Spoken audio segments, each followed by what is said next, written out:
बनाओगे आप? मैं पकड़ लिया मैंने। आरजे नावेद बोल रहे हैं ना आप?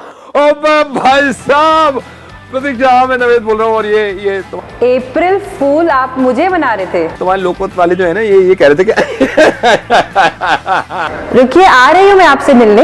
अच्छा आ रही है, ये स्टूडियो आ रही है, ये स्टूडियो आ रही है। जी जी जी, बस अभी आ रही हूँ मैं। ये स्टूडियो आ रही है। ओके ओके, आ रही है। Welcome welcome. अब बच्चों, ये नहीं बन पाई, ये तो भारी पड़ गई। मुझे तो बना नहीं पाए वो मुर्गा। मैंने तो पकड़ लिया उन्हें। अब मैं आपको सीधा ले चल रही हूँ उनके पास। आज हम उन्हीं को पकड़ते हैं। तो मेरा मुर्गा बनाया जा रहा था यहाँ पे। प्रतीक्षा, ये तो मुझसे कहा था इन्होंने कहा था बनाने के लिए यार। I'm sorry, वेलकम, प्लीज आइए। कैसे हैं आप? मैं बहुत अच्छा हूँ, लेकिन अब थोड़ा सा डर रहा था। अब थोड़ा नॉर्मल हो गया। प्रतीक्षा अच्छी हैं, ज्यादा डांट भी नहीं रही हैं। तो मैंने पकड़ लिया आरजे नावेद को। उल्लू बना रहे थे मुझे। देश को उल्लू बनाते हैं, मुझे बना रहे थे, लेकिन मैंने इनको आखिरकार पकड़ लिया। और आज मौका है 1 अप्रैल का, तो मुझे लगता है कि आरजे नावेद ने किसी को नहीं छोड़ा मुर्गा बनाने में। लेकिन आज हम उनसे बात करते हैं कि नावेद खान आरजे नावेद कैसे बना। शुरुआत से बताइए। मतलब अब ये तो मैं बता दूं कि मैं थोड़ा सा यहाँ पे इनसे हार गया। मतलब मुझे लगता है कि हिंदुस्तान में कुछ लोग ऐसे हैं जो मेरे ऊपर भी हावी पड़ सकते हैं। उनमें से प्रतीक्षा है। और नवेद आरजे नवेद कैसे बना? मैं बचपन में बहुत मुर्गा बना हूँ, सीरियसली। कैसा वाला मुर्गा? वो लिटरली जो हाथों ऐसे टांगों में निकाल के हाथ पकड़ लेते थे, तो वो बहुत बना हूँ। तो मुझे बाकायदा क्लास में जलील किया जाता था। मेरे मार्क्स भी अच्छे नहीं आते थे, फिर पढ़ाई पे भी ध्यान नहीं था। तो मुझे टीचर सबसे, वो होता है ना कि ज्यादा कम पढ़े लिखे लोग वो हमेशा बैक बेंचर होते हैं। मेरा ऐसा नहीं था, मैं सबसे आगे की सीट पे बैठता था। उसकी वजह ये थी कि उनको चांटा मारने में आसानी रहती थी, क्योंकि वरना टीचर को जाना पड़ता था वहां पे। फिर वो कहते तू आगे बैठा कर, मैं थक जाता हूँ जाते जाते। तो चाटे बहुत खाए? चांटे बहुत खाए, मुर्गा बहुत बना। तो जिस दिन ज्यादा जलील हुआ मैं, एक दिन मैंने सोच लिया कि अब इसका बदला लेना है। तो टीचर हैं, अध्यापक हैं, गुरु हैं, उनसे तो नहीं ले सकते थे। फिर मैंने सोचा पूरी दुनिया से लेंगे। तो वो रेडियो से पहले ही एक्चुअली मैंने मोहल्ले में, रिश्तेदारों में, माँ बाप के साथ और बहन भाइयों के साथ, दोस्तों के साथ मुर्गा बनाना शुरू किया। तो एक फितरत सी बन गई। फिर क्योंकि बोलने का शौक था, तो मैं कस्टमर केयर में था, एक मोबाइल कंपनी थी। तो मुझे लगता था मैं जब बोल रहा हूँ वो एक आदमी सुन रहा है, क्योंकि जब आप कॉल करते हैं तो एक ही आदमी सुन रहा है। तो मेरा दिल चाहा कि मैं बोलूं और बहुत सारे लोग सुने। तो मुझे मालूम भी नहीं था जब कि प्राइवेट रेडियो एफएम क्या होता है। एक ज़माने में बस वो सरकारी रेडियो सुनता था। तो किसी ने मुझे बताया कि एक रेडियो जॉकी करके एक पोस्ट होती है, तो उसमें अप्लाई करो। तो आरजे हंट एक हुआ था दिल्ली का, रेडियो मिर्ची का पहला प्राइवेट एफएम का आरजे हंट था। तो उसमें मैंने पार्टिसिपेट किया। उसमें बहुत सारे राउंड्स हुए, वहाँ से लेकर अब तक। क्योंकि फिर नवेद होते होते वो ज़रा सा आरजे जुड़ गया, फिर वो लोग ज़्यादा पसंद करने लगे, फिर मुर्गा आ गया ज़िंदगी में। तो अब मुर्गा और मैं साथ साथ चल रहे हैं। तो ये सफ़र है वहाँ से लेकर जब से पढ़ाई करी मैंने, और अभी पढ़ ही रहा हूँ। मतलब मैं लोगों की गालियाँ पढ़ा भी रहे हैं। हाँ, मैं लोगों की गालियाँ पढ़ता हूँ कि मतलब कुछ गालियाँ ऐसी मिलती है, मैं सोचता हूँ इसका मतलब क्या हो सकता है। और मुझे एक्चुअली नहीं पता नहीं कैसी वाहियात गाली देते, मुझे मतलब ही समझ में नहीं आता। तो अब भी पढ़ रहा हूँ। लेकिन ये सफ़र जो है वो नवेद से लेकर और आरजे नवेद होने तक सबसे बड़ा क्रेडिट जाता है मुर्गा। चाहे वो आप रेडियो मिर्ची पे सुन रहे हो, चाहे मेरा क्लास में बन रहा हो, तो मुर्गे ने ही मुझे यहाँ तक लाके खड़ा कर दिया। जब आप कॉल सेंटर में काम करते थे, वहाँ भी आपके बड़े किस्से रहे। लड़की बनकर आप लोगों से बात करते थे, कभी 60 साल के बूढ़े बन जाते थे। कुछ हमारे दर्शकों को बताया उसके बारे में। मैंने बीच बीच में ये कोशिश करी कि लड़कियाँ कैसे बोलती हैं, और ख़ासतौर से जब वो प्यार में पड़ जाती हैं तो कैसे बोलती हैं। तो वो मैंने बोलना शुरू कर दिया। अब मैं नाइट शिफ्ट में चला गया, 1-2 कॉल्स ली। तो मेरे वो जिन्होंने इंटरव्यू लिया था, वो आए हंसते हुए, बोले यार एक वाली उस आवाज़ में कॉल लेके देखो। तो मैंने पूछा किस आवाज़ में? बोले वो लड़की बन के कॉल लेके देखो। तो मैंने लड़की बन के कॉल ली। उस कॉल को ख़त्म करने में मुझे तकरीबन 40 मिनट लगे, क्योंकि वो जो भाई साहब थे जो मुझे कॉल कर रहे थे, उन्होंने मुझे पटा लिया था। तो वो प्लान मैं पट भी गई थी। कैसे पटी, कुछ बताइए ना। मैं एक्चुअली अगर वो वाला टाइम बताऊँ ना, मैं बहुत खुश थी उस ज़माने में। मेरी ज़िंदगी इतनी अच्छी चल रही थी। मेरी ज़िंदगी में 4 चाहने वाले, कुछ ऐसे चाहने वाले थे जो शादी का वादा कर चुके थे। अच्छा, फोन पे मतलब बिना देखे। और मुझे लगता है कि फोन पे कितनी चीजें हो जाती हैं। फैमिली प्लानिंग तक का जिक्र होता था रात में। तो लड़के, उनको प्लान लेना होता था, नहीं लेना होता था, वो मेरे प्लान पूछ रहे हैं, कल क्या कर रही हो। और क्योंकि उस वक्त इंटरनेट इतना हावी नहीं था, तो मेरी शक्ल नहीं देखी थी उन्होंने, तो उनको लगा वाकई में कोई लड़की होगी। अब वो बहुत बातें होने लगी, तो मुझे वाकई में लगने लगा कि मैं रोज जाके बैठ जाती हूँ और मैं दिल बहलाती हूँ आशिकों का। तो आप देख रहे हैं, बैठ जाती हूँ, बहलाती हूँ, सब आ गया। और मैं कहता रहा हूँ ये जब से मैं दोबारा वो हुआ वो वाले मजे आज तक नहीं आ रहे, मतलब जब से दोबारा नवेद बनाऊं, क्योंकि लड़कियां पटाना बहुत मुश्किल है लेकिन लड़कों को पटाना बहुत आसान है, मुझे ये अंदाजा हो गया। आप सबसे पट जाती थी। हमारे यहाँ वो IVRS पे एक ग्रीट करते हैं IVRS के थ्रू कि ये अगर बात करनी है तो ये दबाएं, ये करनी है तो ये दबाएं। और वो मैंने हेलो ही कहा था, वो चिल्लाने लगे कि यार तुम लोग पागल हो गए हो, तुम्हें तोड़ देंगे फोड़ देंगे, और तुमने ये प्लान दिया था, झूठे वादे करते हो, ये होता है वो होता है। तो मैंने कहा आप मैं हूं तो क्या प्रॉब्लम है। और वो थोड़ी देर के लिए चुप हो गया, बोला सॉरी मैंने आप पे चिल्लाया। मैंने कहा नहीं, आप सब कुछ कर सकते हैं, चिल्ला भी सकते हैं क्योंकि आप कस्टमर हैं। अब वो सोचने लगा अच्छा सब कुछ कर सकते हैं। मैंने कहा हाँ। तो मुझसे बातें करने लगा, बहुत ज़्यादा बातें करी, फिर ऐसी कॉल्स पड़ती रहीं। और सिर्फ लड़की नहीं बना मैं बूढ़ा भी बना वहाँ पे, क्योंकि वो उसको एस्केलेशन डेस्क कहते थे। जहाँ मैं बैठता था वहाँ पर हाइपर जो ज़्यादा हो जाता है उसी की कॉल्स आती थी। तो बहुत चिल्लाता हुआ होता था कोई कस्टमर तो मैं बूढ़ा बन जाता था कि बेटे ऐसे है, मैं हूँ ना इधर, आप फिक्र मत करो। तो कहते थे चाचा जी आप तो खुद बीमार लग रहे हैं और खुद इतने ज़यीफ़ हैं, इतने उम्र दराज हैं, मैं आपसे कह रहा हूँ नहीं बेटे मेरी कंपनी है, मैं तेरी प्रॉब्लम ये मैं सॉल्व करा के छोड़ूंगा बेटे, तो चिंता मत कर। अब वो वहाँ पे तो मैंने, आप यकीन करिए, तकरीबन 1.5 साल ऐसे ही काम किया है। मैं अपनी आवाज़ नहीं निकाल पाया 1.5 साल में। इंस्पिरेशन कैसे है कि आपको आरजे हंट बनना है या आपको आरजे हंट में जाना है, आरजे बनना है आपको? मैंने कभी सोचा ही Inspiration नहीं, थी? कभी सोचा ही नहीं मैंने, कभी मैंने सोचा ही नहीं इस बारे में कि मुझे आरजे बनना है। मैं एक्चुअली नहीं सोचा था कभी आरजे कभी बनना नहीं सोचा। और मुझे लगता है मैं इस लायक था भी नहीं। आप यकीन करिएगा मैंने कॉल सेंटर में तकरीबन 3-4 महीने, जो कैब्स होती हैं जो एजेंट्स को पहुंचाती हैं घर तक, तो जब बाहर खड़ी होती हैं तो मैं कंडक्टर बन के आवाज़ निकालता था। और मैं एक्चुअली कह रहा हूँ ये सीरियसली। और मैंने इतनी आवाज़ें निकाली, जैसे द्वारका के कुछ लोग हैं तो वो द्वारका में चिल्लाता था, द्वारका वाले आ जाते थे इधर, तो उनको इस कैब में बिठाया, फिर मैं और आवाज़ें निकाल रहा हूँ। तो मेरी रात की शिफ्ट लगती थी, लाइक 3 बजे मैं चिल्ला रहा हूँ, तो उस वक्त मैंने आवाज़ का काम किया। तो ऑटो में लाउड स्पीकर ऊपर लगा के और ये माइक पकड़ के, जी हाँ आने वाली इतनी तारीख को इनको वोट देना। मैं नाम भी भूल गया किसको वोट देने के लिए कह रहा था, पता नहीं सही भी दिया होगा या नहीं, माफ़ कर देना भाई मैं नहीं कहा था, लेकिन इतना होश नहीं था। बस मुझे यह था कि आवाज़ से पैसा कमा लूँ मैं किसी तरह, तो इसलिए आवाज़ का जितना काम मिलता गया वो करता गया। आपने लाखों को मुर्गा बनाया है, कभी ऐसा, चलो मैंने तो आपको पकड़ ही लिया, लेकिन क्या वाकई में कभी किसी ने आपको मुर्गा बनाया है? अभी तक ऐसा हुआ तो नहीं हुआ, यूँ नहीं, क्योंकि जो लोग मुझ तक पहुंच सकते हैं या मुझे फ़ोन कर सकते हैं उनको मैं बहुत अच्छी तरह जानता हूँ। या तो वो मेरे दोस्त हैं या मेरे रिश्तेदार हैं या मेरे कलीग्स हैं, तो उनकी आवाज़ें कई बार उन्होंने कोशिश करी है, लेकिन 1-2 मिनट के बाद बात करने के बाद मुझे अंदाज़ा हो जाए कि यार नहीं ये तो कोई अपना ही है। कभी इत्तेफाक से नहीं, अभी तक किसी ने नहीं बनाया मुर्गा। नहीं बनाया। तो आपने सुन लिया कि आरजे नावेद को कभी किसी ने मुर्गा नहीं बनाया, और आई थिंक नहीं, हो भी नहीं सकता, मुमकिन हो भी नहीं है। सकता, मुमकिन। तो ये चैलेंज है आप सबके लिए।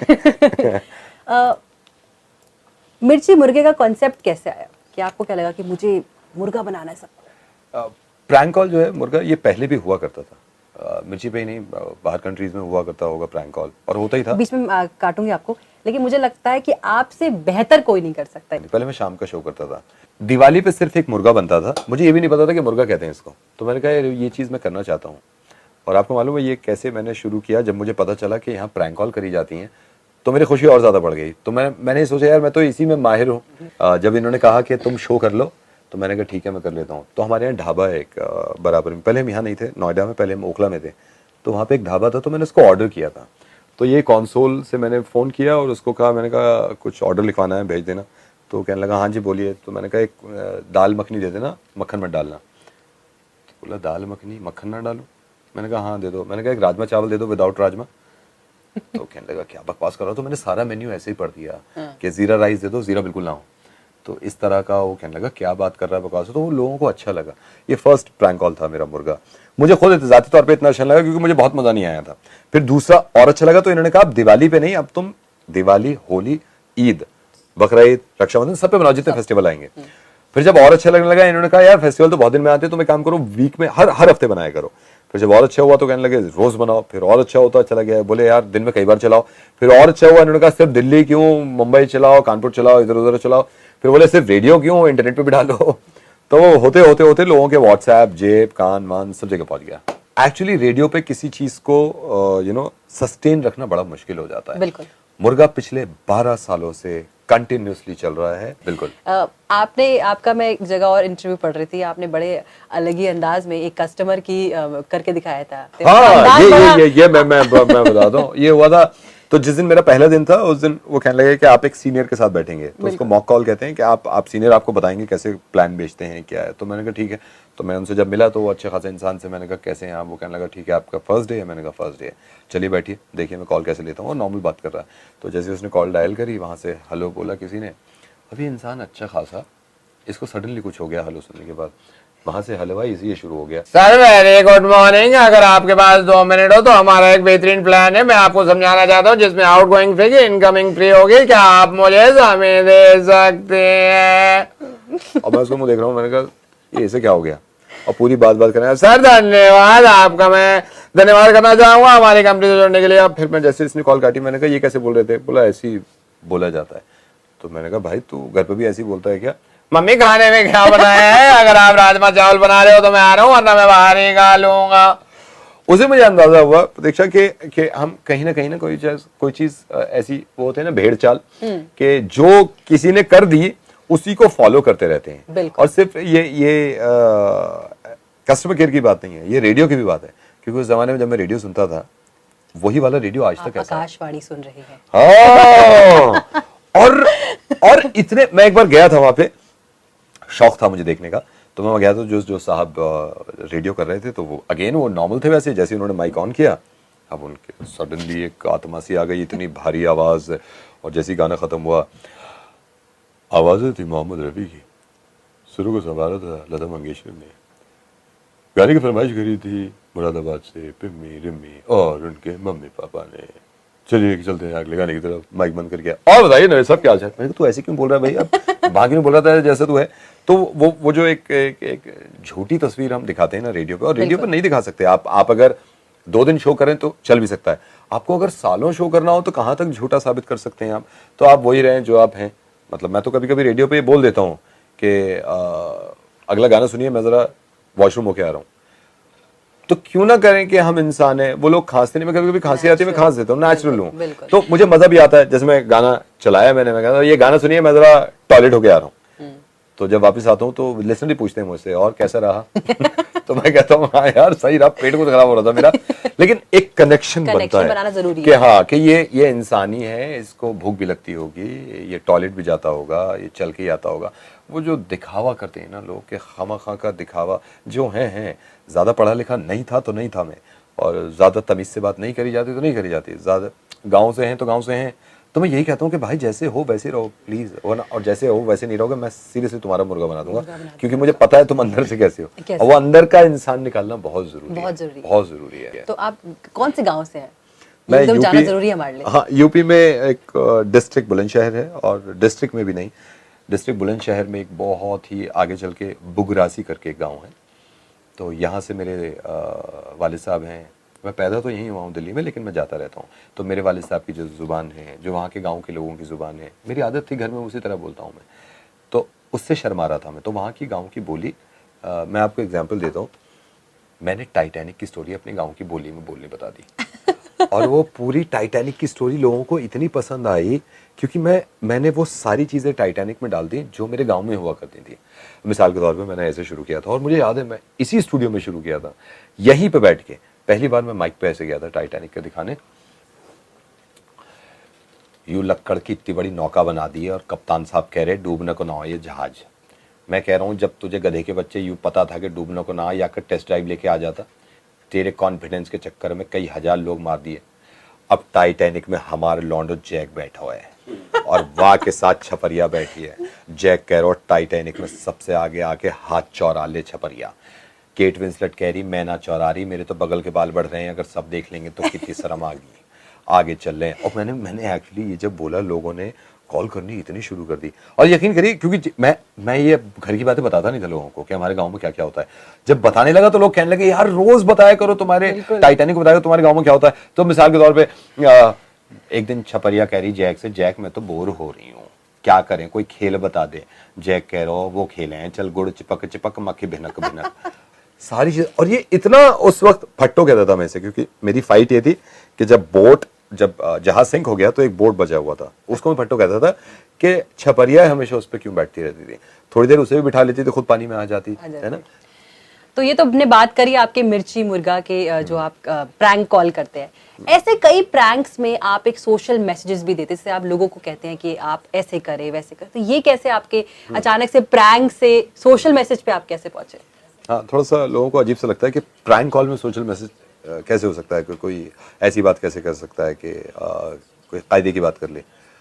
मुझे लगता है कि इस तरह की बात करने के लिए रेडियो जॉकी होना ज़रूरी नहीं है, या फिर कोई आप जैसा प्यारा और खूबसूरत एंकर होना ही ज़रूरी नहीं है। जनरली वैसे ही लोग मतलब घरों पे हमें बताया कि किसी को हर्ट मत करो, किसी का दिल मत दुखाओ। तो ये मुझे कैसे आया था मेरे जहन में, क्योंकि मुर्गा जब तक बहुत मशहूर हो चुका था और हर शाम 7:30 बजे मुर्गा चलता था, तो लोग इंतज़ार करा करते थे। जब ड्राइव कर रहे हैं तो ख़ास तौर से मुर्गा आएगा उसका इंतज़ार करते थे। तो एक दिन क्या हुआ, अनफॉर्चुनेटली हमारी दिल्ली में बहुत साल पहले आपको याद होगा सीरियल ब्लास्ट हुए थे जी, सरोजनी नगर में भी ब्लास्ट हुआ था। अब वो शाम को हुए थे। अब जब ब्लास्ट हो गए और लोग रेडियो सुन रहे थे उस वक्त, तो लोगों को इंतज़ार भी था मुर्गा आएगा, लेकिन मेरे अंदर से दिल ने ये गवारा नहीं किया, क्योंकि उनका कंसंट्रेशन सारा उस वक्त था कि गाने के बाद मुर्गा आएगा। मैंने उसी वक्त वो चीज़ शुरू कर दी जो मैं चाहता था कहने, और मैंने उसी अंदाज में कि लोगों को लगे कि प्रैंक कॉल है, वो प्रैंक कॉल होते होते होते एक सोशल मैसेज की तरफ जाना शुरू हो गया। और लोगों ने इतना अप्रिशिएट किया कि बिल्कुल सही किया, क्योंकि हमें भी लग रहा था शायद आप हंसेंगे हंसाएंगे, लेकिन ज़रूरत इस वक्त इसी चीज़ की है कि लोग पैनिक ना हो। और काफ़ी लोग घायल हो गए थे, तो कि ब्लड डोनेट अगर कर सकते हैं तो प्लीज़ हॉस्पिटल जाइए। उसी प्रैंक पे मैंने ये भी मेंशन कर दिया था कि हेल्पलाइन नंबर्स क्या हैं, अगर आपका कोई अपना नहीं मिल रहा तो आप कहाँ ढूंढ सकते हैं, किससे पूछ सकते हैं। और ये एक प्रैंक कॉल के ज़रिए आपको मालूम है, मुझे ये लगता है कि किसी से आप ये कहें कि अच्छी बातें किया करो, हर धर्म की इज्जत किया करो, और लड़कियों के साथ इज्जत से पेश आया करो। अगर ये नॉर्मल तरीके से कहेंगे ना, असर नहीं पड़ता लोगों पर, क्योंकि उनको लगता है यार कहते आ रहे हैं। लेकिन प्रैंक कॉल क्योंकि इसीलिए काम कर जाती है क्योंकि उसमें मैं घुमा के लाने की कोशिश करता हूँ, और ये कोशिश करता हूँ कि अब देखा कैसा लग रहा है तुझे। तो जब ऐसा लगता है ना उसे, तो मुझे लगता है कि लोगों पे ज्यादा असर होता है लोगों को। तो मैंने यही सोचा कि मैं इस तरह की जितनी चीजें हैं, क्योंकि लोग पसंद करते हैं प्रैंक कॉल को, मुर्गा को, तो मैं इन चीज़ों में जब जब मुझे लगेगा वक्त ऐसा होगा, चाहे किसी कम्युनिटी के बारे में हो, या किसी लड़कियों के बारे में हो, या फिर किसी लोगों के बारे में हो, ख़ास तौर से छेड़छाड़ के बारे में हो, तो मैं हमेशा प्रैंक कॉल के जरिए ही अपना मैसेज दूंगा। मिर्ची मुर्गा बड़े अलग अलग अंदाज में बनाते हैं, काफ़ी अलग अलग अंदाज होते हैं आपके। तो आपका फेवरेट अंदाज कौन सा है? एक मैंने मुर्गा किया था, किसी भाई साहब ने मैट्रिमोनियल में ऐड दिया था शादी के लिए। तो जनरली होता यह है कि जब शादी मैट्रिमोनियल पे जाके आप देखेंगे तो किसी को अगर आप पसंद करते हैं तो उसको कॉल करते हैं। बिल्कुल। हमने उल्टा किया था, हमने फोन करके ये कहा था कि आप हमें पसंद नहीं आए। तो इस चीज़ पे वो हैरत कर रहा था कि कॉल क्यों कर रहा है फिर। तो मैं उसको थोड़ा सा जलील कर रहा था। तो मैं ऐसे बोलता था, ऐसे आप हमने आपको देखा था, सिर्फ जाओ आप मेरे को बिल्कुल पसंद नहीं आए। मैं छोड़िए, मैंने अपनी वाइफ से कहा हो सकता है 1 घंटे बाद पसंद आ जाए। मैंने वाइफ से पूछा तेरे को पसंद आया? वाइफ कहती है मेरे से तो देखा ही नहीं जा रहा ये, मतलब आप मेरे को बिल्कुल पसंद नहीं आया, मेरे को अजीब अजीब लगता है आपको देख के। अब ये इतना मशहूर हो गया कि कपिल शर्मा जो कॉमेडी नाइट्स विद कपिल करते हैं, उनके साथ मैंने शो भी किया अभी रिसेंटली। लेकिन मुझे खुशी इस बात की हुई कि उन्होंने तक ने अपने कैरेक्टर में यही लाइन और बार बार कहते थे कि आप हमें बिल्कुल पसंद नहीं आए। हालांकि उन्होंने कहा था कि ये उन्होंने सुना था मेरा फिर, और वो मुझसे बेहतर करते हैं, मैं एक्चुअली बता रहा हूँ, वो मुझसे बहुत अच्छे करते हैं और मुझे बहुत पसंद है वो उनका कैरेक्टर। तो ये वाला जो कैरेक्टर है कि ये आपने पूछा है, मेरे को सबसे ज्यादा पसंद ये वाला कैरेक्टर है, सबसे ज्यादा पसंद कैरेक्टर है। कुछ हमारे दर्शक जरूर जानना चाहते हैं, वो सुनते आपको लगातार है, लेकिन आज वो आपको इसके माध्यम से देख भी रहे हैं और जानना भी चाहते हैं कि हमारा आरजे नावेद आखिर पसंद क्या करता है। और बहुत सारी चीजें पढ़ता तो कुछ नहीं हूँ, मैं लिखता हूँ। मैं मतलब लिख लेता हूँ फिर दूसरे से पढ़वाता हूँ। मैंने क्या लिखा कि मुझसे पढ़ना नहीं आता, मुझसे लिखना आता है सिर्फ। तो जैसे मेरी प्रोड्यूसर है वो मदद कर देते हैं कि जो मैं लिखता हूँ वो मैं खुद पढ़ नहीं पाता। तो मैं मुझे गाने पसंद है ऑफकोर्स, क्योंकि गानों का काम करता हूँ, और मुझे ऐसे गाने भी पसंद है जो लोगों को शायद ना पसंद आए, तो वो मैं रेडियो पे नहीं चलाता, वो अपने अकेलेपन में मैं सुनता रहता हूँ। कौन सी तरह के गाने? लाइक ताऊ हट जा पास ने। तो मुझे भोजपुरी गाने भी बहुत पसंद आते हैं कभी कभी। मैं सुनता हूँ उसको और खुद वॉल्यूम बढ़ा के सुनता हूँ। कुछ गज़लें पसंद है बहुत, लेकिन मुझे सबसे ज़्यादा पसंद है लोगों से मिलना और ऐसे लोगों से मिलना है जो छोले भटूरे बेचते हैं, उनसे बात करना, गार्ड जो खड़े हुए हैं बाहर, इनसे बात करना, मैं उनके अंदाज कैच करता रहता हूँ। मैं बहुत कुछ मटेरियल ले आता हूँ वहाँ से कि यार इनसे बातें करो। तो सबसे अच्छा शौक है मेरा कि मैं लोगों से बातें करता हूँ और चुप रहता हूँ। ज़रा सा कुछ बोल के मैं चाहता हूँ जितना हो सकता है मैं सुनूँ, और जितना सुन लूँगा तो मैं बाद में माइक पे बोल दूंगा। उसका बहुत फ़ायदा हो रहा है मुझे आप ही की वजह से। खाने में क्या पसंद है? मुगलई, मैं नॉनवेज बहुत खाता हूँ क्योंकि काम अब मुर्गे का कर रहे हैं, तो खाने में भी मुर्गा पसंद है।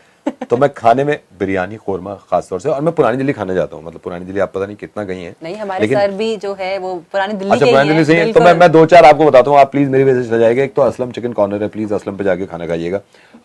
करीम ऑफ कोर्स वो मैं जाता हूँ, वहाँ पे एक टिक्के और सीख कबाब मिलते हैं पुरानी दिल्ली, जहाँ मीना बाजार है उसके सामने, वो आप खा के आए। एक सेकंड लीजिएगा, मेरा इंस्टा आ गया, एक second. Jodhpur port, Salman Khan. Good morning Naved के साथ मिर्ची 98 और 5 अप्रैल को इंतजार करिएगा थोड़ा सा है, ब्लैक बाग तो नहीं रहा लेकिन टाइगर जिंदा, मिर्ची 98.3 पे। Good morning. तो अप्रैल फूल बनाने का टाइम है और आप तो इसमें माहिर है। मुर्गा तो आप बड़े अलग अंदाज में सबको बना देते हैं। क्या टिप्स देंगे आप दर्शकों को कि कैसे, अगर किसी का मुर्गा बनाना है तो कैसे बनाए? अगर किसी का मुर्गा बनाना है तो पहले कोशिश ये करिएगा, पहले तो ये समझने की कोशिश करिए कि आप खुद के बारे में कितना जानते हैं। लोग क्या करते हैं प्रैंक कॉल बनाने से पहले कि दूसरे के बारे में जितना जाने, लोगों को लगता है और सही भी बात है, लेकिन खुद के बारे में जानना जरूरी है कि आप किस हद तक तो बर्दाश्त कर सकते हैं। तो सबसे ज्यादा जरूरी है प्रैंक कॉल करने के लिए कि आप में पेशेंस होने चाहिए, क्योंकि मालूम है आपको, आप दूसरी तरफ चिंगारी दिखा रहे हैं, हो सकता है वो भड़क जाए, तो आपको बर्दाश्त करने की आदत आनी चाहिए। एक ये बहुत बड़ी टिप है, किसी भी प्रैंकस्टर जो भी प्रैंक करना चाहता है, मुर्गे के अलावा कोई और भी नाम दे रखा है, तो उनके लिए मेरी ये खास तौर से ये मैं चाहता हूँ कि आप जितना हो सकता है बर्दाश्त करें। बर्दाश्त करें। हंसना कितना जरूरी है? बहुत जरूरी है।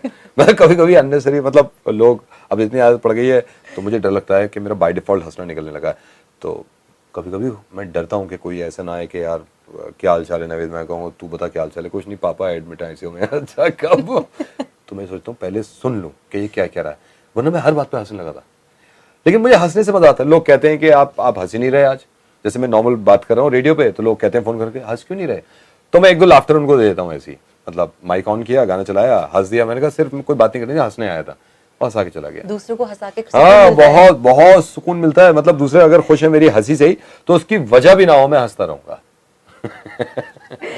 तो थैंक यू बोलना चाहूंगी, शुक्रिया। आपने हमसे बात करी और हमारे दर्शकों के लिए बहुत, कहते हैं ना, जिसको हम सुनते हैं, जो हमें, जिसने हमें मुर्गा बनाया, आज हम उसको देख भी रहे हैं, ये तो हमारे लिए भी बहुत एक अच्छी बात है और हम आपसे बात कर रहे हैं।